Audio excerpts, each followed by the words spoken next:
수리 능력의 응용 계산의 실전 문제를 계속 풀어보도록 하겠습니다. 여러분들이 이제 교재에 몇 페이지 피시냐면 296페이지의 13번 문제를 한번 보겠습니다. 자, 가영이, 나영이, 다영이, 라라는 면접에 대비하고자 학원에 등록하였다. 자, 학원에서는 참가자들의 총 6개 조로 편성하여 교육을 실시한다.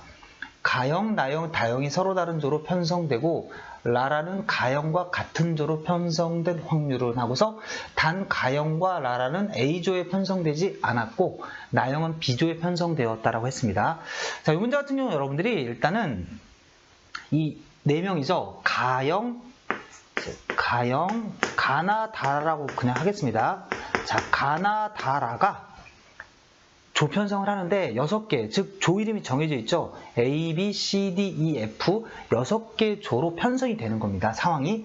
그러니까 총 가지수가 이제 몇 개가 되는 거냐면 이제 가영이가 선택될 수 있는 게 6개 조를 선택할 수 있고 나영이도 6개 조, 그다음에 다영이도 6개 조, 라라도 6개 조니까 총 6 곱하기 6 곱하기 6 곱하기 6이 돼서 요게 이제 분모가 되겠죠. 자, 제가 이제 처음에 푸는 방법은 이제 경우의 수를 활용을 해서 좀 푸는 방법을 좀 하겠습니다. 근데 여러분들이 이제 이렇게 확률 문제를 풀 때 우리 보통 이제 경우의 수를 이용하는 방법과 확률을 이용해서 직관적으로 푸는 방법이 있는데 상황이 조금 복잡한 경우에는 확률을 썼을 때 좀 실수가 나올 수 있기 때문에 여러분들이 경우의 수를 이제 이용해서 구하는 방법이 좀 더 표준적인 방법이기 때문에 그 방법을 반드시 익히셔야 됩니다. 하지만 확률을 이용해서 푸는 방법이 좀 더 직관적이고 속도가 더 빠른 경우도 많기 때문에 그런 방법 또한 꾸준히 연습은 하셔야 돼요. 자, 그리고 이 문제에서 조심해야 될 건 이 단, 가영, 라라는 A조에 편성되지 않았고 나영은 B조에 편성되었다를 어떤 확정된 이 조건으로 생각을 하시면 이거를 이제 확률로 계산 안 하실 수가 있는데 자, 이 문제에서는 그냥 이렇게 생각하시면 돼요. 6개 조로 배열하였더니 가영과 라라는 A조에 들어가지 않았고 나영은 B조에 편성이 되었다. 이렇게 받아들이시면 되니까 자, 그럼 한번 봅시다. 지금 정해져 있는 건 나영이는 지금 B조로 들어갔기 때문에 우리가 경우의 수를 셀 때 셀 필요는 없겠죠. 한 가지가 정해진 거잖아요. 대신에 이제 문제가 되는 애가 누구냐면 가영과 라라가 A조에 편성이 되는 거니까 이제 얘네들이 A조에는 들어가면 안 됩니다. 그럼 자유로운 애가 누구냐면 이 다영이겠죠. 이 자유로운 애가 다영이거든요. 그러니까 여러분들이 이제 케이스를 두 가지로 생각을 할 수 있겠죠. 일단 다영이는 나영이가 속해 있는 B조에는 들어갈 수가 없으니까 우선 이 다영이가 A조에 들어가는 경우, 자, A조에 들어가는 경우, 그 다음에 다영이가 A조가 아닌 곳에 들어가는 경우로 나눠서 생각을 해봅시다. 자, 다영이가 A조에 들어갔다는 건 나영이가 B조로 들어간 것처럼 경우를 셀 필요가 없죠. 한 가지 케이스니까 자, 다영이가 A조로 들어간 건 이제 확정이 된 겁니다. 자, 그 상황에서 가영이하고 라라가 같은 조기 때문에 자, A조도 될 수 없고 그 다음에 모두 될 수 없어요. B조도 될 수 없잖아요. 그러니까 C, D, E, F 4가지가 가능하겠죠. 그래서 다영이가 A조에 들어가는 경우는 4가지 경우가 가능합니다. 자, 그 다음에 다영이가 A조에 들어가지 않는다면 자, 여기에서 자, B조도 안 되고 A조도 안 된다. 그러면 C, D, E, F 4가지를 선택할 수 있겠죠. 그래서 먼저 4가지를 선택을 할 수 있습니다. 자, 여기다가 얼마를 곱하시면 되냐면 바로 가영이하고 라라가 들어가는 걸 해주시면 되는데 자, 보세요. 만약에 다영이가 C, D, E, F 중에 4가지라고 했는데 그 중에 하나의 얘를 C에 한번 들어갔다 치죠. C. 그러면 이 가영이하고 라라는 A조는 원래 조건에 의해서 못 들어가는 거고 그 다음에 B는 이제 나영이 때문에 못 들어가겠죠. 그럼 다영이가 들어가 있는 C를 제외하고 나면 실제로 선택할 수 있는 게 D, F 3개밖에 없습니다. 그래서 이렇게 3가지를 곱해서 12가지 케이스가 나오게 되겠죠. 그러면 이제 여러분들이 이 2가지 사건은 동시에 일어날 수 없기 때문에 합의 법칙을 적용을 해서 자, 이렇게 4가지 더하기 10이라고 되겠죠. 그래서 정답이 여러분들이 이거 계산해 주시면 이게 81분의 1이 나오거든요. 그래서 정답이 이제 4번이 되는 겁니다. 자, 위에가 16이 되니까 여러분들이 약분을 해주시면 숫자는 이제 나올 겁니다. 여기 16 쓰신 다음에 이렇게 하나씩 약분해 가야 돼요. 여기 3으로 써주시면 여긴 8이 되고 다시 이렇게 계속 약분이 되니까 결국 하나씩 빠지게 돼서 밑에 3이 3, 3, 3이니까 3이 4개가 되니까 81이 나왔다고 생각하시면 됩니다. 자, 이게 이제 뭘 쓰는 거냐면 확률을 구할 때 우리가 경우의 수를 이용해서 구하는 방법을 한번 풀어봤어요. 자, 여러분들 뭐 이 방법 이해되셨을 테니까 자, 요걸 이제 요렇게도 한번 생각해 봅시다. 똑같은 방법인데 한번 자, 확률로 푼다라고 생각하는 건 이제 이렇게 되는 거예요. 자, 확률로 푸는 거니까 우선 나영이가 B조에 들어가야 되니까 6분의 1을 한번 해봅시다. 자, 먼저 6분의 1을 해주시고 자, 그 상황에서 다영이도 A조에 들어가야 되니까 6분의 1이 되겠죠. 그 다음에 이제 가영이가 먼저 자, 2개를 제외한 6분의 4. 2개를 제외했다는 게 뭐냐면 A조랑 B조를 제외하고 B, C, D, E, F 중에 하나 들어가는 거죠. 근데 이거 확률로 할 때 좀 중요한 부분이 여기에요. 이 라라는 가영이가 선택을 한 걸 무조건 선택을 해야 되기 때문에 6분의 1이 되는 겁니다. 그래서 한 가지 케이스는 이 확률이 나오고 자, 또 한 가지 케이스는 자, 물론 여기다 여러분들이 이 전체에 영향을 주니까 곱으로 써도, 그러니까 합으로 써도 되니까 이렇게 씁시다. 자, 두 번째는 이제 이 다영이가 A조가 아닌 곳에 들어가야 되죠. A조가 아닌 곳에 들어가니까 6분의 4가 됩니다. 왜 6분의 4가 되죠? 나영이가 속해 있는 B조에도 들어가면 안 되니까 A조도 못 들어가고 B조도 못 들어가니까 2개가 빠지죠. 그래서 6분의 4가 됩니다.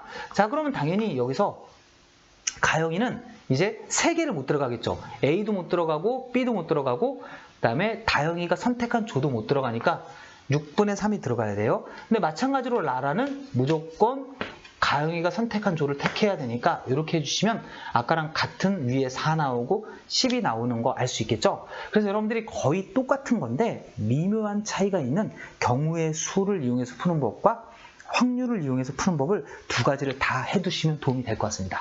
자, 이렇게 해서 여러분들이랑 이제 13번 문제를 하나 좀 풀어봤고 그 바로 밑에 있는 14번 문제를 한번 풀어보겠습니다.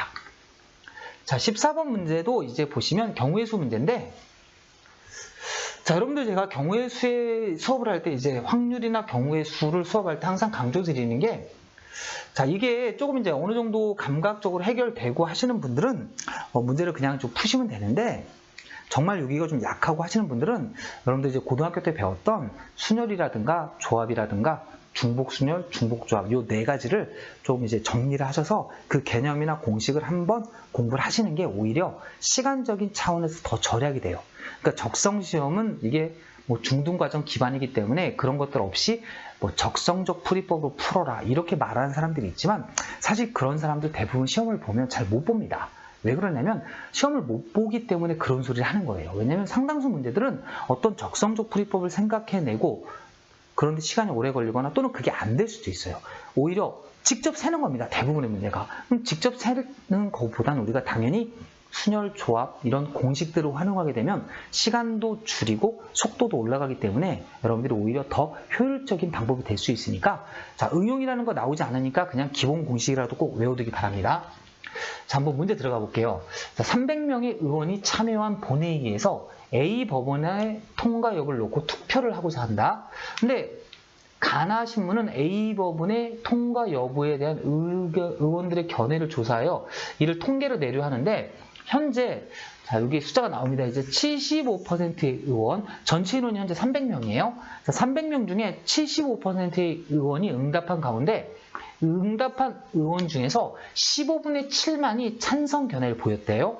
근데 A 법안이 통과하기 위해서는 과반수가 필요하다고 했습니다.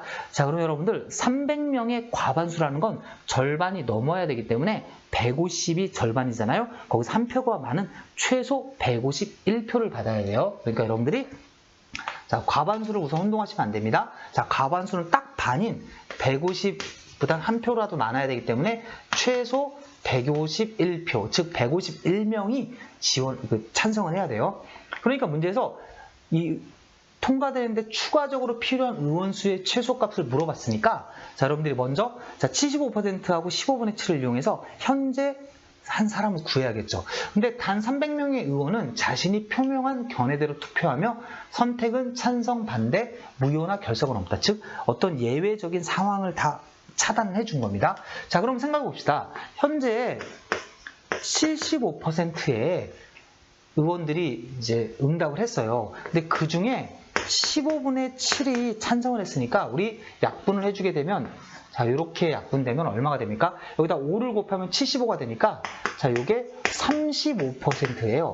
그러니까 현재 응답한 사람 중에서 이제 15분의 7이 찬성을 해서 이게 35%가 뭐냐면 현재 찬성하는 사람의 비율입니다.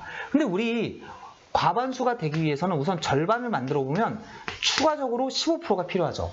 자, 추가적으로 15%를 더하게 되면 얼마가 되냐면 50표거든요. 자, 그러면 여러분들, 자, 300명. 자, 300명의 15%를 구하게 되면, 자, 곱해주시면 45가 되니까 45명이죠. 그러니까 이 45명이 추가되면 정확하게 150명이 된다는 뜻이에요. 근데 문제에서 151표가 나와야 된다고 했으니까 3번 46명이 과반수가 되는 최소값이 되겠죠. 그러니까 여러분들이 딱 이제 숫자를 50%를 구한 다음에 거기서 넘어서는 숫자를 구해주시면 계산이 좀 편할 겁니다. 어차피 50%가 계산하기가 편하잖아요. 여러분들이 이렇게 151표의 비율을 구할 게 아니라, 자, 그것도 좀 방법이니까 그렇게 좀 알아두시고, 자, 그 다음에 이제 계속해서 바로 밑에 있는 이제 15번을 한번 풀어보겠습니다. 자, A사는 이제 200명의 직원을 이제 대상으로 역량평가를 시행하였다.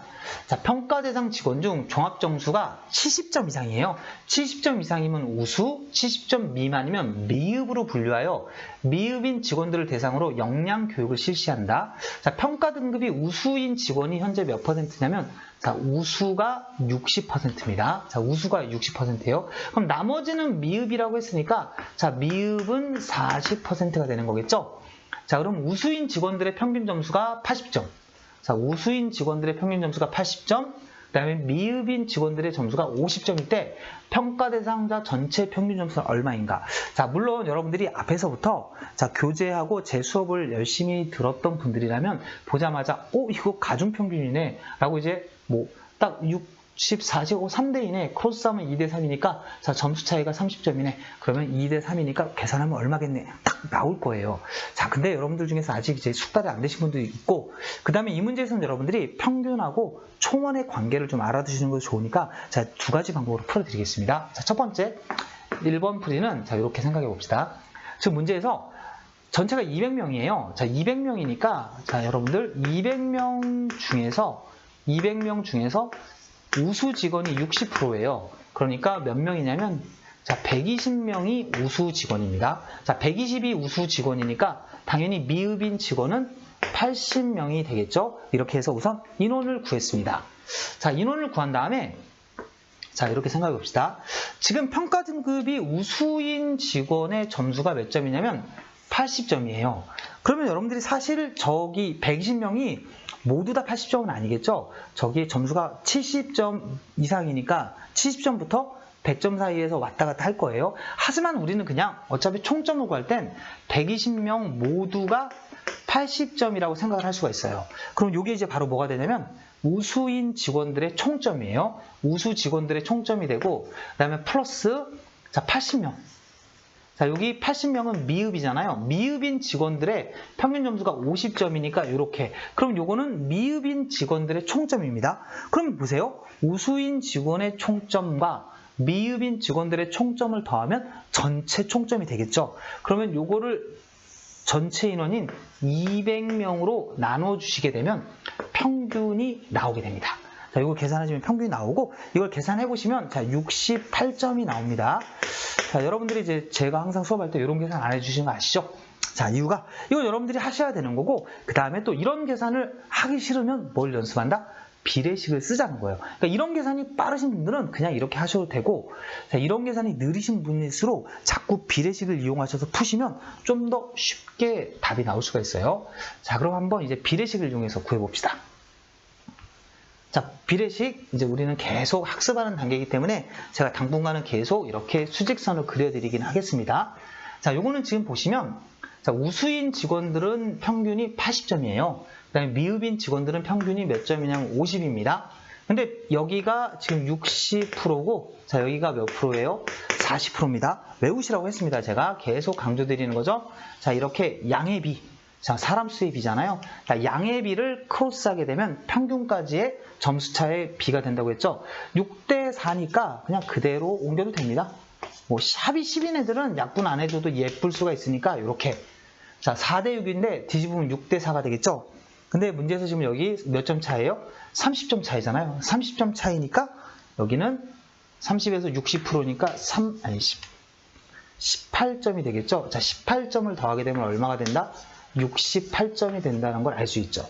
그래서 정답이 3번이 됩니다. 근데 제가 아까 말씀드렸듯이 여러분들 시험장에선 읽으시면서 B가 6대 4야? 자, 그러면 이제 뒤집으면 4대 6이 되겠구나. 4대 6인데 여기서 중요한 건 이런 걸 좀 외워두시면 좋아요. 미흡인 사람이 점수가 밑에 있기 때문에 우리 위에서 빼오는 것보다 밑에서 올라가는 게 쉬우니까, 자, 뒤집으면 6대 4를 뒤집으면 4대 6. 지금 미흡이 6이 된 거예요. 자, 미흡이 이제 점수의 비는 6을 가져오는데 얘네들의 점수 차가 80점하고 80하고 50이니까 30점이 되겠죠. 그럼 30점의 60%는 18점이니까 자, 아래에 있는 미흡 점수에다가 18을 더해서 68점이 된다라고, 자, 이렇게 수직선을 그리지 않고 암산 또는 간단한 숫자를 써서 할 수 있는 겁니다. 자, 다시 한번. 양의 비가 6대 4면 점수차의 거래비가 4대 6인데 점수가 밑에 있는 미흡을 기준으로 50점에서 80점은 30점 차이야. 그럼 거기에 60%는 18점이니까 50 더하기 18은 68이 된다라고 하시면 좀 더 수월하게 풀 수 있겠죠. 자, 이렇게 여러분들 제가 계속해서 많은 문제에서 여러분들이 푸는 문제들이 100% 모두 비례식을 써서 푸는 게 빠른 건 아니지만 상당수 문제들이 비례식이 빠르죠. 그러니까 여러분들이 결국 대부분의 문제, 즉 경우의 수를 제외한 문제들, 즉 중학교에서 배운 여러분들이 경우의 수 또는 이제 확률, 그 문제들을 제외하고는 거의 대부분의 문제가 비례식으로 풀면 좀 더 쉬워요. 그러니까 반드시 익혀두시기 바랍니다. 자, 오늘 여기까지 하고, 자, 다음 시간에 계속해서 실전 문제를 풀어드리도록 하겠습니다.